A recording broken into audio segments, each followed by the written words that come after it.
யமகாவோட MT125 பார்த்தீங்கன்னா July and ஆகஸ்ட்டில் இந்தியாவில் வந்து லான்ச் பண்ண போகிறதா அனௌன்ஸ்மெண்ட் பண்ணியிருக்காங்க. ஸோ இந்த யமகாவோட MT125 MT15ஓட டிசைனில் தான் லான்ச் பண்ண போகிறாங்க. இன்ஜின் பிளாட்ஃபார்ம் எல்லாமே சேமாக தான் இருக்க போகுது. 125cc அப்படிங்கிறதுனால ப்ரைஸ் ரொம்பவே கம்மியாக பண்ணியிருப்பாங்க. அது மட்டும் இல்லாமல் ப்ரைஸ் கம்மி பண்ணியிருந்தாலும் பில்டு குவாலிட்டியாக இருக்கட்டும், இருக்கக்கூடிய கான்ஃபிகரேஷனாக இருக்கட்டும், நியூ டெக்னாலஜியாக இருக்கட்டும், எல்லாமே பெஸ்ட்டாக கொடுத்துருக்காங்க அப்படிங்கிறது தான். ஸோ என்ன மாதிரியான கான்ஃபிகரேஷனில் என்ன ப்ரைஸில் MT125 இந்த வருஷம் எதிர்பார்க்கலாம் அப்படிங்கிறது இந்த வீடியோவில் டீட்டெயிலாக பார்க்கலாம். உங்களுக்கு யமகாவோட எந்த பைக் ரொம்ப பிடிக்கும் அப்படிங்கிறத கமெண்ட் செக்ஷன்ல சொல்லுங்க. இந்த வீடியோ பிடிச்சா லைக் அண்ட் சப்ஸ்கிரைப் பண்ணுங்க. யமகா பாத்தீங்கன்னா இந்த 2024 நிறைய இன்ட்ரெஸ்டிங்கான பைக்ஸை வந்து லான்ச் பண்ண போறாங்க. அது ஸ்கிராப்லர், க்ரூசர்ல இருந்து நமக்கு அட்வென்ச்சர்ஸ் பைக்ல இருந்து நிறைய செக்மெண்ட் பைக்ஸை லான்ச் பண்ண போறாங்க. கண்டிப்பா என்ட்ரி லெவல் பைக்ஸ் கூட லான்ச் பண்ண போறாங்க. அதுல ரொம்ப வருஷமா நம்ம எதிர்பார்த்துக்கிட்டு இருந்த MT125 அப்படிங்கிற பைக்கும் இருக்கு. இந்த பைக்கை பாத்தீங்கன்னா MT15ஓட சேம் டிசைன்ல தான் இருக்க போகுது. நம்ம எல்லாருக்கும் நல்லா தெரியும் MT15ஓட இன்ஜின் பிளாட்ஃபார்ம் R15ஓட பிளாட்ஃபார்ம்ல இருந்து தான் பில்ட் பண்ணியிருக்காங்க. ஸோ அப்படி பார்க்கும்போது MT125 R15 பிளாட்ஃபார்ம்ல இருந்து தான் வரப்போகுது. இந்த பைக்கோட பிரைஸ் அரௌண்ட் 1,25,000 இருந்து 1,35,000 எக்ஸ்ஷோரூம் பிரைஸ் இருக்க போகுது. 3 கலர்ஸ் தான் லான்ச் பண்ண போறாங்க.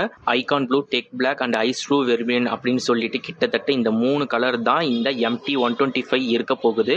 ஸோ ஜூலைல இருந்து ஆகஸ்ட் அப்படிங்கிற போது டெஃபினட்டா வரதுக்கு பாசிபிலிட்டிஸ் நிறைய இருக்கு. இந்த பைக்கை பொறுத்த வரைக்கும் 124cc single cylinder liquid cooled 4-4 valve SOHC engine தான் யூஸ் பண்ணிருக்காங்க.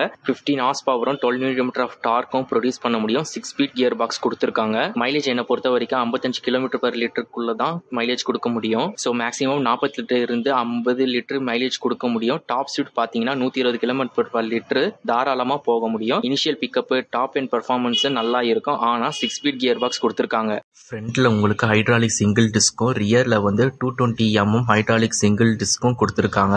டூயல் சேனல் ABS வந்து இருக்கணும் சொல்லியிருக்காங்க. குளோபல் மார்க்கெட்ல இப்ப 2024 எந்த மாதிரியான MT125 வரப்போகுது இல்ல வந்திருக்குன்னு பார்த்துட்டா நல்லா தெரியும். ஸோ டூயல் சேனல் ABS அப்படிங்கிற விஷயம் அவைலபிள்ல இருக்கு. பட் இந்த பைக்ல முக்கியமான விஷயம் சீட்டிங் அப்படின்னு சொல்லலாம். ரொம்ப என்ட்ரி லெவல் அப்படிங்கிறதுனால சீட்டிங்ல எந்த விதமான சேஞ்சஸும் கிடையாதுங்க. MT15 எந்த மாதிரியான டிசைன்ல இருக்கோ சேம் டிசைன் சேம் டைமென்ஷன் அப்படின்னு கூட சொல்லலாம். பைக்ல உங்களுக்கு ஃப்ரண்ட்ல வந்து 100/80 டயரும், ரியர்ல பார்க்கும்போது 140/70 செக்ஷன் டயரும் தான் கொடுத்துருக்காங்க. 70 inch alloy wheel tubeless radial tyre தான் கொடுத்துருக்காங்க. பிலியனுக்கு கிராப் லைட்டா இருக்கட்டும் இல்ல ஸ்டெப்பல் சீட் எல்லாமே நல்லா இருக்கு. டிஜிட்டல் இன்ஸ்ட்ருமெண்ட் கிளஸ்டர் பார்த்தாலே தெரியும் எவ்வளவு நல்லா இருக்குன்னு. ப்ளூடூத் கனெக்ஷனோட இருக்கு. பில்டு குவாலிட்டி பார்க்கும்போது MT15 எந்த மாதிரியான பில்டு குவாலிட்டியில இருந்ததோ அதே பில்டு குவாலிட்டியில இருக்க போகுது. ஸ்போர்ட்டியான delta box frame, aluminium swing arm, மாடர்னான அக்ரெசிவ் பாடி டிசைன் வந்து இருக்க போகுது. அசிஸ்டன்ட் ஸ்லிப்பர் கிளட்ச் இருக்கிறது வந்து ஒரு மிகப்பெரிய பிளஸ்ஸா இருக்குது. மேபி BS7 கொண்டு வந்தாங்க அப்படிங்கிற போது BS7ல இந்த பைக் லான்ச் ஆகும். அப்படி இல்லைன்னா BS6ஓட எமிஷன் நார்ம்ஸ் படி இந்தியாவில் லான்ச் ஆகும். ஸோ என்னை பொறுத்த வரைக்கும் இந்த பைக்கோட light section, bi functionality headlamps, LED tail lamp, LED indicators தான் யூஸ் பண்ணியிருக்காங்க. இந்த பைக் லான்ச் ஆச்சு அப்படின்னா MT15 வெர்ஷன் 3ல நமக்கு டிசைன் சேஞ்சஸ் வந்து எதிர்பார்க்கலாம் அப்படின்னு சொல்லியிருக்காங்க. ஏன்னா இப்போ இருக்கக்கூடிய MT15 வெர்ஷன் 2ஓட டிசைன் MT125க்கு நியூ டிசைன் 2024ல டிசைன் சேஞ்சஸ் கொண்டு வருவாங்க எதிர்பார்ப்பு இருக்கு. இப்படி கொண்டு வந்தாங்கன்னா வெர்ஷன் 3க்கும் அப்படிங்கிற மாதிரி சொல்லி இருக்காங்க. வெயிட் பண்ணி பார்க்கலாம். இந்த பைக் இந்தியாவில் பார்க்கும்போது டியூக் 125க்கு அரைவலா இருக்கு. இந்த கவாசகி Z125, அப்பரெல்லா டியூனோ 125 அண்ட் ஹோண்டாவோட CB125R நிறைய பைக்குக்கு கோப்லாவும் ஒரு நல்ல ரைவல் காம்படிட்டிவா இருக்கு. இந்தியாவில் பார்த்தீங்கன்னா இருக்கு அப்படிங்கிறதுல சந்தேகம் எதுவும் கிடையாது.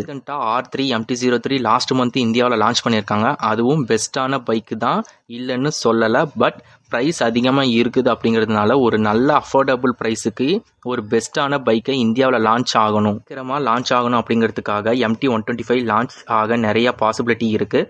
ஸோ நீங்கள் MT125க்கு ஒரு 1,30,000 எக்ஸ்ஷோரூம் ப்ரைஸில் லான்ச் ஆச்சுன்னா வாங்குவீங்களா அப்படிங்கிறத உங்களுடைய பாயிண்ட்டை கமெண்ட் பாக்ஸில் சொல்லுங்கள். ஸோ வேறு எந்த பற்றி தெரிஞ்சுக்கணுன்றதை கூட கமெண்ட் பாக்ஸில் சொல்லுங்கள். நான் உங்களுக்கு ரிப்ளை பண்ணுறேன். தேங்க்ஸ் ஃபார் வாட்சிங் கைஸ்.